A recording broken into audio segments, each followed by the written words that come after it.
What does it mean to have no address? No address equals unemployment, no housing, no education, no place to call home, criminalization of innocent people, not a part of society. Though having an address equals solutions. This is the No Address Podcast.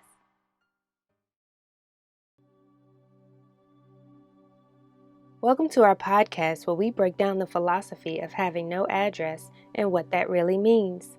I am your host, Kalita Harris, and this podcast is an extension to the documentary series which depicts the criminalization of homelessness, the causes of homelessness, and practical solutions. Welcome to episode 5 of No Address Podcast. Today we will be discussing COVID-19 and how it affects our unsheltered brothers and sisters. Have you ever thought about them at this time? As you know, they are the most vulnerable now, especially those that are living in the elements.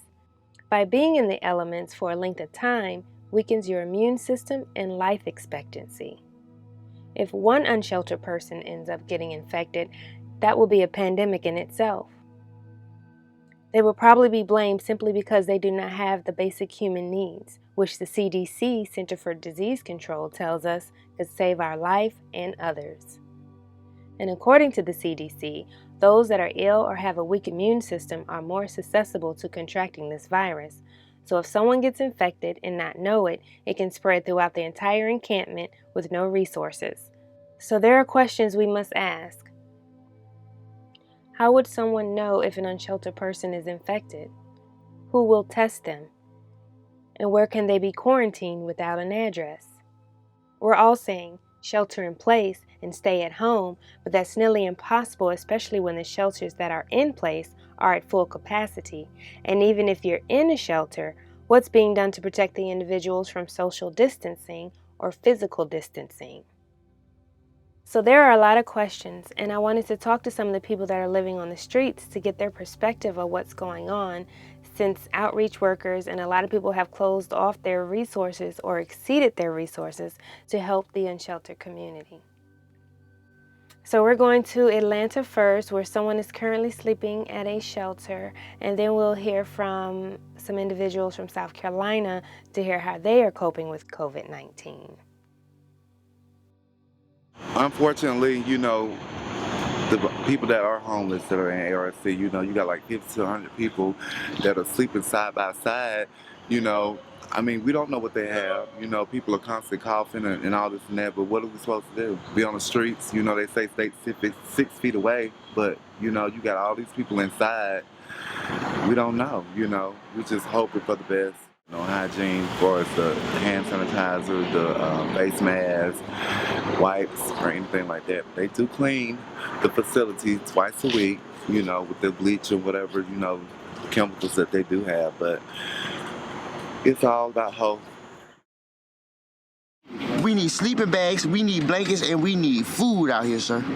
Please help the homeless out, man. We out here by ourselves. Ain't nobody showing no love over this coronavirus.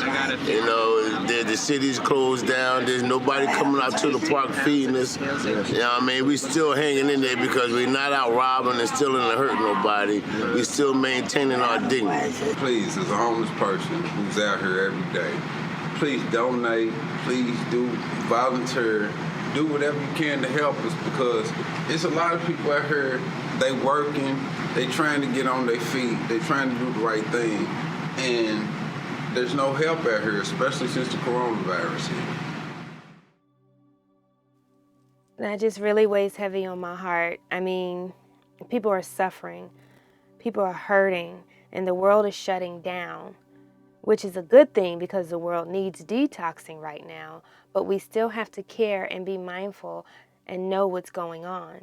And since we do have this time, we need to think about those that are less fortunate and what we can be doing, like calling our city officials to express our concerns or anything else that can aid in those that are suffering and do not have the luxury to shelter in place. Before I go on, I want to give a special thanks to Carolina Cares from Columbia, South Carolina, that allowed me to use their interview clip in this episode.